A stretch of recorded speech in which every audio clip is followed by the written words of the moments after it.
The massive crystal dome of the Galactic Council's detection chamber sparkled under the light of 3 artificial suns. Inside, Council Member First Rank Silver stood motionless, his crystalline form reflecting rainbow patterns across the polished floor. His attention focused on the latest readings from the Advanced Species Detection Array, a network of sensors spread across the galaxy. Something was different today. Operator Bright, Silver called out to the glowing energy being manning the detection console. These readings from Sector 217. Are they correct?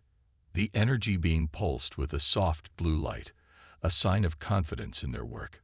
Yes, Council Member. Triple-checked. The signals are coming from a planet called Earth in the Sol system. Silver moved closer, his crystal legs making soft clicking sounds against the floor. The readings showed rapid technological advancement, unlike anything they'd seen before. In just 3 centuries, this civilization had progressed from primitive combustion engines to the beginnings of space travel. Impossible, Silver muttered. Such progress suggests a highly advanced species. They must be crystal-based, like us, or perhaps pure energy beings. He turned to face the room's other occupant. Ambassador Gray, your thoughts? Ambassador Gray, a tall being made of smoky quartz, stepped forward. Unlike Silver's rigid structure, Gray's form shifted and swirled, showing his reputation for adaptable thinking. The pattern is unusual, he admitted. Most crystal civilizations take at least 1,000 years to achieve spaceflight. Energy beings typically need half that time. Could they be artificial? Operator Bright suggested, their form flickering with curiosity. Silver accessed the central database through his crystal matrix. No known artificial race has achieved consciousness in that sector. Besides, the energy readings are all wrong for machines. The detection chamber fell silent as new data streamed in. Images from long-range scanners showed cities, vehicles, and primitive space stations orbiting the blue planet. But something was missing. Where are their crystal farms? Ambassador Gray asked, puzzled. I see no energy collection arrays either. How are they powering their civilization? Operator Bright pulsed rapidly, their equivalent of excitement. Look at these atmospheric readings. The planet is filled with oxygen, nitrogen, and water vapor. In such quantities, Silver's crystal structure vibrated with concern. Water vapor. In those amounts, it would corrode any proper civilization. There must be an error. No error, Gray confirmed, analyzing the data himself. And there's more. I'm detecting massive amounts of organic compounds. Carbon-based materials everywhere. Primitive materials, Silver dismissed. Surely just the remnants of their early evolution. All advanced species move beyond organic compounds. But as more data poured in, the evidence became harder to ignore. This civilization was achieving the impossible with materials the Council had long considered inferior. They had built computers without crystal matrices, developed spaceflight without energy manipulation, and were rapidly expanding their understanding of the universe. We need to know more, Silver decided. Ambassador Gray, prepare for first contact. Your experience with unusual species makes you the ideal choice for this mission. Gray's form swirled faster, showing his excitement. I'll assemble a contact team immediately. When do we depart? Within the next rotation, Silver ordered. The Council must know what kind of advanced beings could achieve so much without proper crystal or energy structures. As the others left the chamber, Operator Bright called out one last observation. Council member, these readings suggest their planet maintains a constant temperature of only 288 degrees Kelvin. That's barely hot enough to maintain basic crystal function. Silver's form shimmered with disbelief. Clearly, our instruments need recalibration.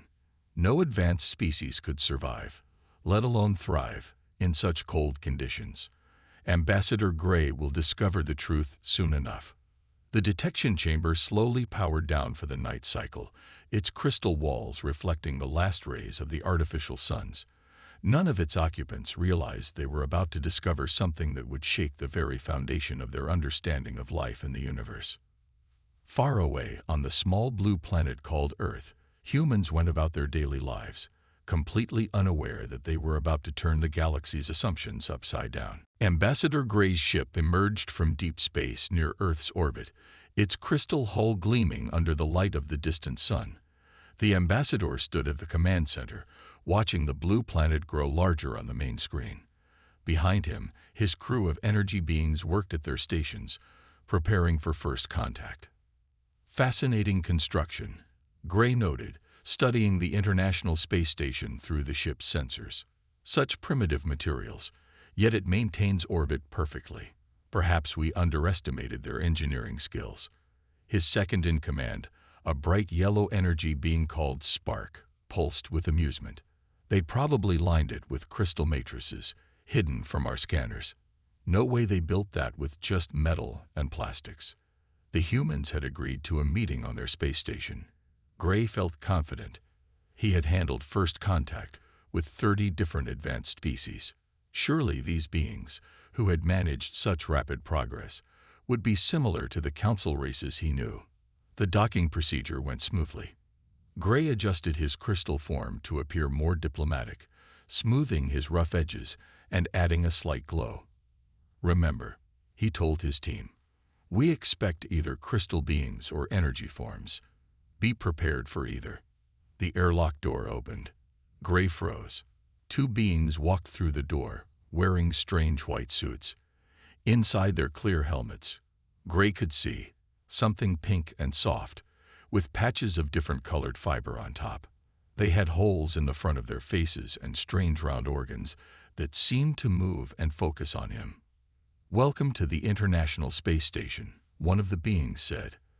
"I'm Commander Tom, and this is Dr. Ray. We're honored to be humanity's representatives for first contact." Gray's crystal structure vibrated with confusion. These couldn't be the leaders. They must be some kind of maintenance robots. He looked past them, waiting for the real representatives to appear. "Is everything all right, Ambassador?" the one called Ray asked. Gray's diplomatic programming failed him for the first time in his long career. "I'm waiting to meet your actual representatives, the advanced beings who built this station." Tom and Ray exchanged glances. "We are the representatives," Tom said slowly. "We're human beings, the dominant species of Earth." Gray's crystal structure nearly cracked from shock. But you're made of flesh and water. How are you even standing? Where are your crystal matrices, your energy cores?" "We don't have those," Ray explained patiently. "Humans are organic, carbon-based life forms. We're biological creatures." The energy beings in Gray's team pulsed with colors of disbelief. Spark actually dimmed several levels from shock. "Impossible," Gray stated. "You achieved spaceflight. You built computers. You harnessed atomic energy. No flesh creature could accomplish this." Tom smiled, a strange movement of the soft flesh on his face that Gray found disturbing. "Would you like a tour of the station? We can show you exactly how we accomplished these things." The next 2 hours shattered every assumption Gray had brought with him. The humans showed him their computers, running on silicon chips instead of crystal matrices. They demonstrated their tools, their scientific equipment, and their living quarters. Everything was built for beings that needed regular water intake, constant temperature control, and something called breathable air. "And you really sleep?" Gray asked, staring at the sleeping pods. "You become unconscious for hours every day." "About 8 hours, yes," Ray explained. "Our organic brains need time to rest and process information. 8 hours of wasted time. Yet you still advanced this far." Gray's crystal structure was developing stress cracks from trying to process this information. Back in the main meeting room, Gray faced the biggest shock yet. The humans had brought food, organic matter they actually put inside their bodies for energy. "Would you like to observe our eating process?" Tom offered politely. "We understand it might help you comprehend our biology better." Gray quickly declined. "I must report this to the council immediately. They won't believe, I barely believe." As Gray and his team prepared to leave, Ray called out, "We hope this is the beginning of a productive relationship between our species." Gray managed what he hoped was a diplomatic response before fleeing to his ship. Once safely in space, he turned to Spark. "The Council was wrong," he said quietly. "They're not advanced despite being flesh creatures. They're advanced because they're flesh creatures.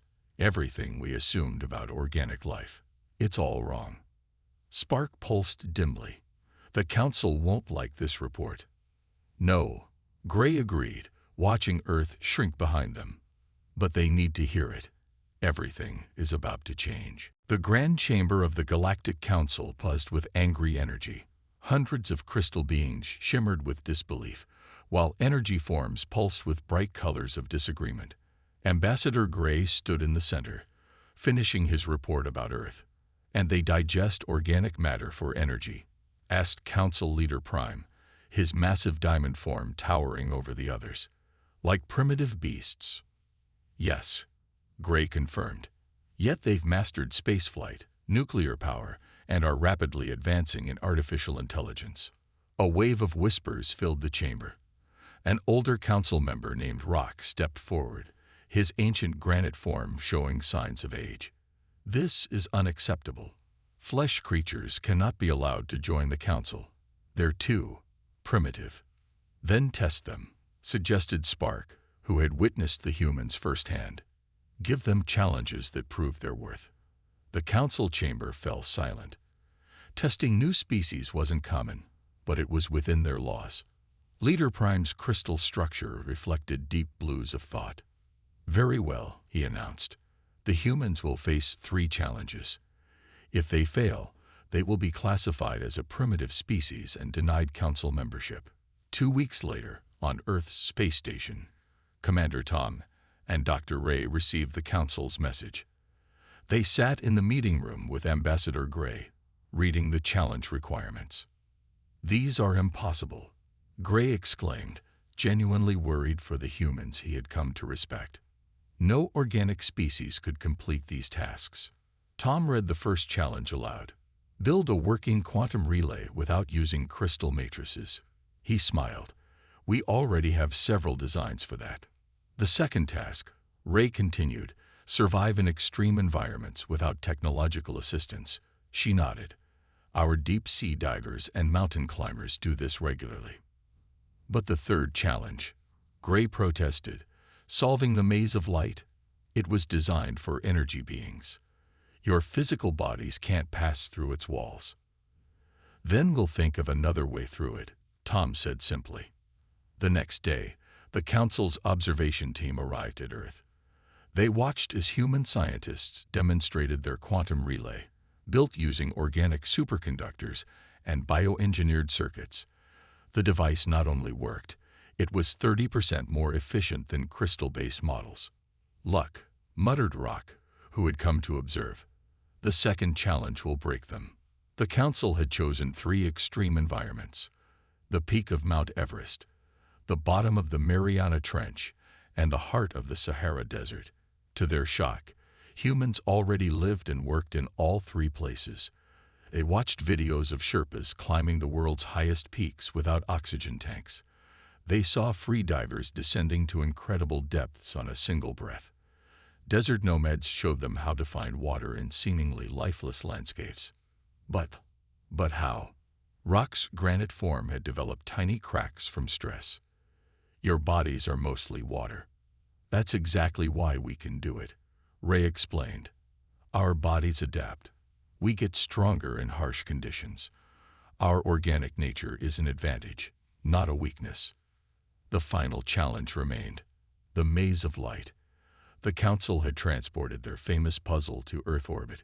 It was a massive structure of pure energy, with walls no physical being could pass through.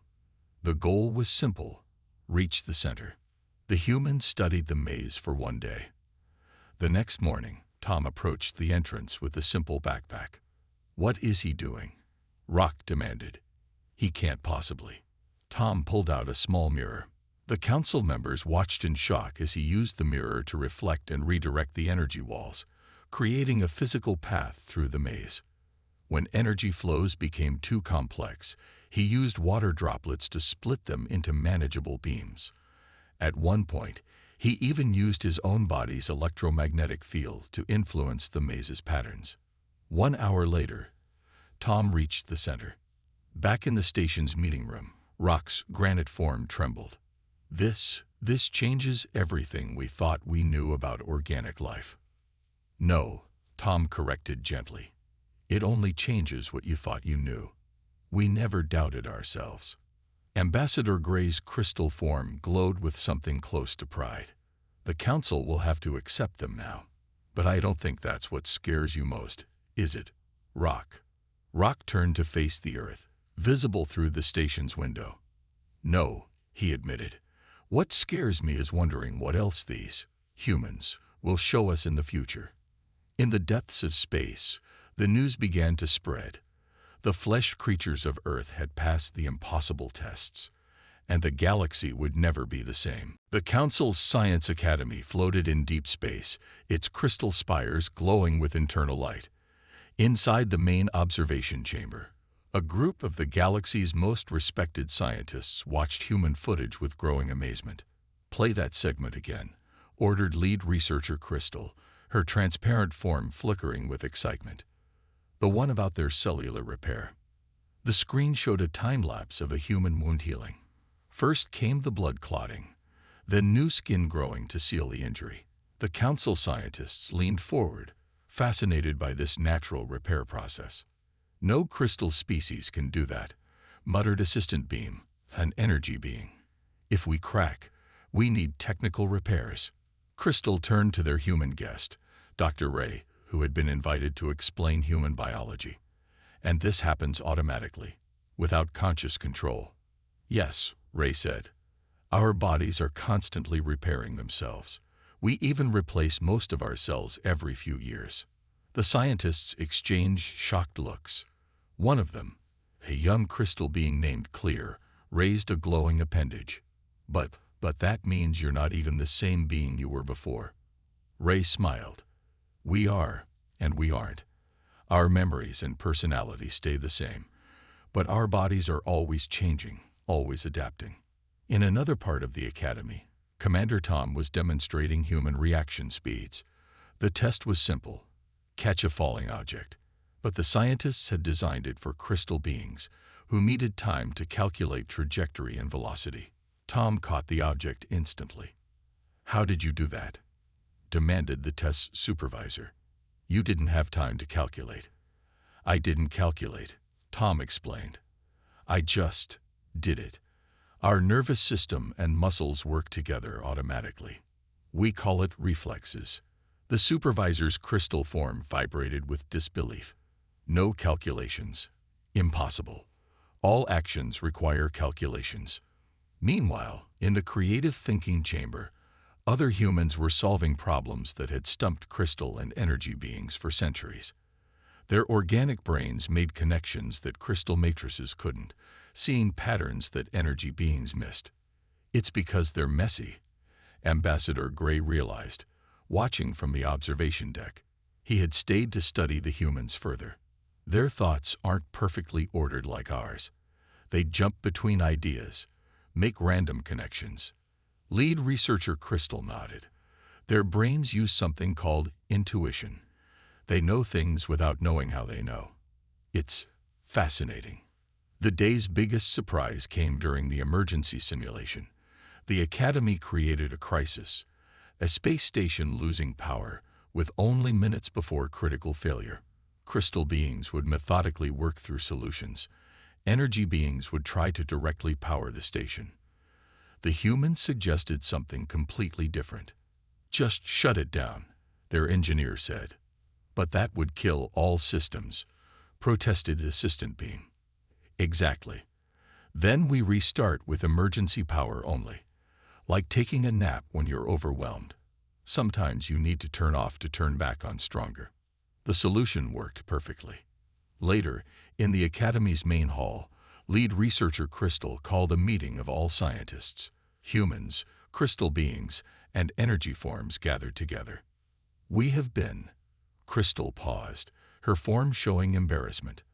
Wrong about organic life. What we saw as limitations are actually advantages. Their imperfect bodies allow perfect adaptation. Their chaotic minds find order we cannot see. Dr. Ray stood up. Maybe that's why the universe made different kinds of life. Crystal beings for long-term stability, energy beings for pure power, and organic beings for adaptation and change. Ambassador Gray's form brightened. Together, we could be stronger than apart. The humans don't need crystal matrices because their brains work differently. They don't need energy cores because their cells produce power differently. And most importantly, Commander Tom added, we can learn from each other. Your crystal memory storage could help us. Our organic healing could help you. The hall filled with excited discussion. Crystal beings shared ideas with energy forms. Humans explained things to both. For the first time, the three types of life worked together as equals. Outside the Academy's windows, the galaxy spun on, unchanged. But inside, everything was different. The age of looking down on flesh creatures was ending. A new age of understanding was beginning. And it all started because humans were exactly what they were supposed to be. Perfectly imperfect organic beings. News travels fast in space, even faster when it's surprising. Within days of the Science Academy's discoveries about humans, messages flashed between planets at light speed. On thousands of worlds, beings of all types were asking the same question. If humans could do so much with organic bodies, what about other flesh creatures? On the water world of Deep Blue, a race of tentacled beings who had been ignored by the Council for centuries sent their first official message. We too build cities. We too have culture. We too deserve recognition. The Council's communications center couldn't handle all the incoming signals. Ambassador Gray watched the message board light up like a star field, his crystal form glowing with a mix of worry and excitement. Another one called out Operator Bright. The tree people of Green Haven. They've been developing organic computers using living plants. They want to share their research. And here, Spark added, his energy form pulsing rapidly. The Cloud Swimmers of Gas Giant 7. They've mastered gravity control without any technology at all. They use their own bodies. In the Council's main chamber, Leader Prime tried to maintain order. Hundreds of representatives argued at once. Crystal beings flickered with agitation. Energy forms glowed so bright they almost overloaded the room's sensors. Silence. Leader Prime's voice boomed. We cannot change thousands of years of policy just because one organic species showed some useful tricks. That's when Dr. Ray stepped forward. She looked tiny compared to the towering crystal beings, but her voice was strong. They're not tricks, she said. Every life form evolves exactly what it needs. Crystals evolved perfect memory. Energy beings evolved pure power. We evolved adaptability. Everyone has something to offer. From the back of the chamber came a new voice. She's right. Everyone turned. A small group of beings floated there, organic creatures that most council members had never seen before. They were the maintenance workers who kept the council station running, creatures who had been treated like living tools. One of them, a four-armed being covered in soft fur, spoke up. We've been fixing your stations, growing your food, cleaning your chambers. You never ask how we learned to do it all. You never wondered why organic beings could work in places crystal forms would crack and energy beings would disperse. The chamber went quiet. Many council members had never even noticed these workers before. Now, they couldn't look away. Ambassador Gray moved to stand beside Dr. Ray. The humans didn't just prove themselves worthy of the council, he said. They proved that our whole way of judging worth was wrong. Commander Tom stepped forward too. On Earth, we have a saying. Diversity makes us stronger. Different doesn't mean better or worse. It just means different. Leader Prime's crystal structure showed colors of deep thought. Finally, he spoke. Perhaps it is time for change. The next few hours changed galactic history. New laws were written. Old prejudices were questioned. The Council created a new leadership system with 3 branches: Crystal, energy, and organic. Each would have equal voice, equal power, equal respect. Messages went out across the galaxy. Every species, regardless of their physical form, would be welcomed and judged by their achievements, not their composition. The tree people's organic computers would be studied alongside crystal processors. The cloud swimmers would teach their gravity control techniques. The tentacled beings would share their underwater architecture. In one corner of the chamber, Rock, the old council member who had once doubted humans, spoke quietly to Dr. Ray. "I've lived for 10,000 years," he said, "and I thought I knew everything. How did we miss so much?" Ray smiled. "Sometimes the hardest things to see are right in front of us. But that's what's wonderful about being alive. There's always something new to learn." Outside the council station, ships of all sizes and shapes began arriving. Crystal ships glittering like stars, energy ships glowing like miniature suns, and organic ships grown from living material, looking unlike anything the council had seen before. The galaxy was changing, and it all started because someone finally asked a simple question. Why can't flesh creatures be just as amazing as anyone else? The answer, as it turned out, was that they always had been. Everyone just needed to open their eyes, or sensors, or feeling organs, and see it. The emergency alert echoed through every corner of council space. On the crystal world of Shine Prime, something had gone terribly wrong. The planet's core, a massive crystal matrix that powered their entire civilization, was becoming unstable. The council's emergency chamber filled within minutes. Leader Prime stood at the center, his diamond form pulsing with worry. "Report." A scientist from Shine Prime, his crystal body crackling with stress, projected images of the crisis. "Our core matrix is experiencing cascade failures. The crystal structures are shattering faster than we can repair them. We have less than 48 hours before total collapse." "And if the core fails?" Ambassador Gray asked, though he feared he knew the answer. "The planet breaks apart. 7 billion crystal beings lost." The chamber erupted in panic. Energy beings flared with agitation. Crystal forms vibrated in fear. Everyone talked at once, proposing solutions. Channel energy from nearby stars. Reinforce the matrix with new crystal layers. Evacuate the planet. "There isn't time," the scientist said. "Our fastest ships could only save a few million, and any energy channeled into the failing core might speed up the collapse." In the midst of the chaos, Dr. Ray and Commander Tom exchanged looks. They had been attending a council session when the alert came. "Let us help," Tom said, stepping forward. Rock, who had become more accepting of humans, still shook his granite head. "This is crystal technology. How could organic beings possibly?" "Because we think differently," Ray interrupted. She turned to the scientist. "Your core matrix, it's like a living thing, isn't it? It grows, responds, changes."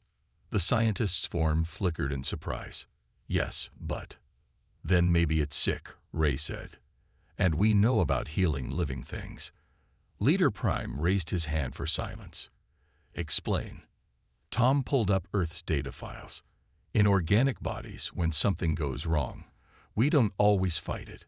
Sometimes we help it, guide it, work with it instead of against it.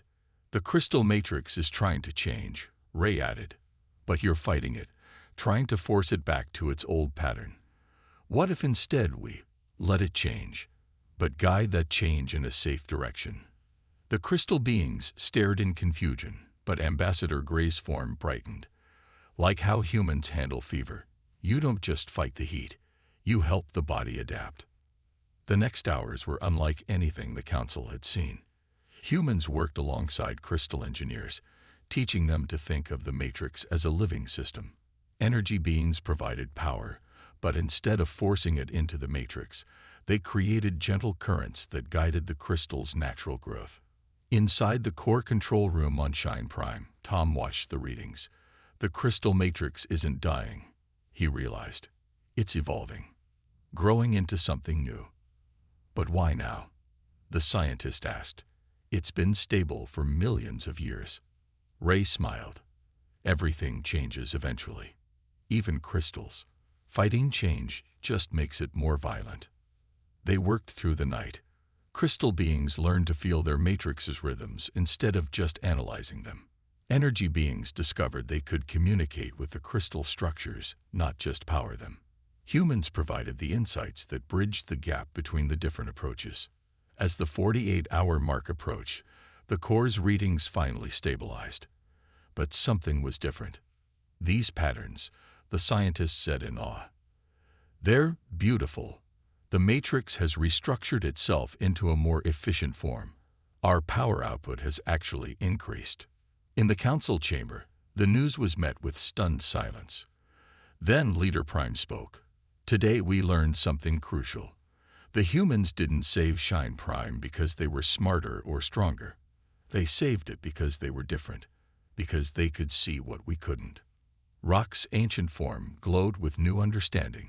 Perhaps this is why the universe made us all different, not to compete, but to complete each other. Ambassador Gray turned to Tom and Ray. You knew the solution because you understand change, because your very bodies teach you that growth often requires letting go of old patterns.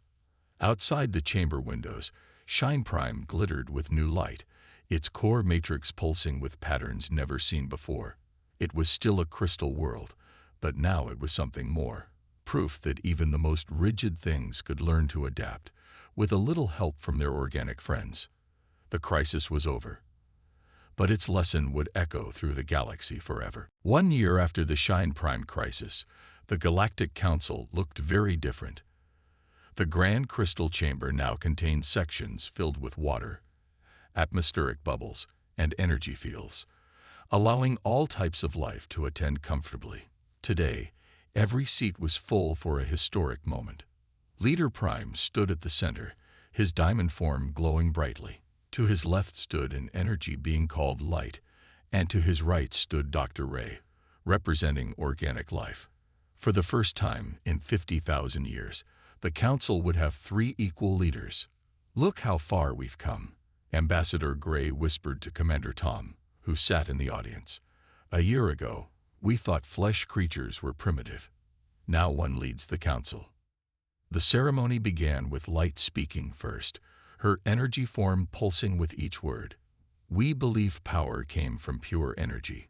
We were wrong. True power comes from understanding each other.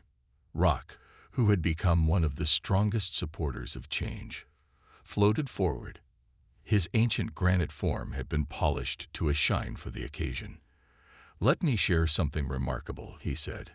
In the past year, crystal technology has advanced more than in the previous 1,000. Why? Because we stopped thinking only like crystals. He projected images showing new innovations, living crystal ships that could heal themselves, organic crystal hybrid computers that combined the best of both worlds, and energy systems that worked in harmony with their users instead of just providing power. The humans didn't just teach us about organic life, Rock continued. They taught us to question everything we thought we knew. And that has made us stronger. Dr. Ray stepped forward. Unlike the others, she still needed to breathe, eat, and sleep. Once seen as weaknesses, these traits were now understood as part of the beautiful complexity of organic life. On Earth, she said, we have a concept called biodiversity. It means that an ecosystem is healthiest when it contains many different types of life. The same is true for our galaxy. We're not meant to all be the same. We're meant to be different, to challenge each other, to help each other grow. The chamber hummed with agreement. From the back, the maintenance worker who had spoken up during the revolution waved all 4 arms.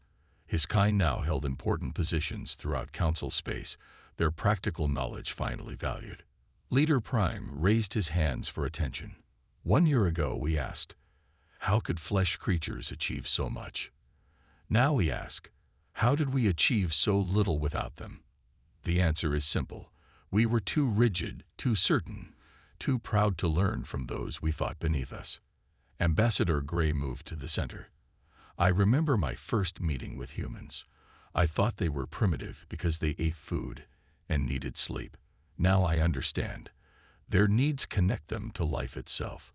While we crystal beings think, and energy beings feel, organic beings live. And that gives them wisdom we never imagined. Commander Tom stood up. We don't come to teach, but to share. Every species in this galaxy has something unique to offer. That's not a weakness. It's our greatest strength. As if to prove his point, a group of the tree people from Green Haven demonstrated their latest creation. A living ship that combined crystal technology, energy systems, and organic growth. It was more advanced than anything any single species could have created alone. The ceremony ended with a new tradition. Instead of the old crystal chimes, 3 sounds rang out together: the pure note of crystal, the hum of energy, and the organic sound of human voices raised in song. Different, yet harmonious. Later, as the chamber began to empty, Rock approached Dr. Ray one last time.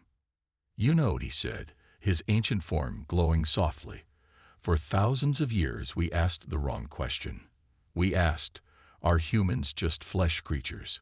When we should have asked, what can flesh creatures teach us?" Ray smiled. "And what did you learn?" "That the universe is more wonderful than we ever imagined," Rock replied.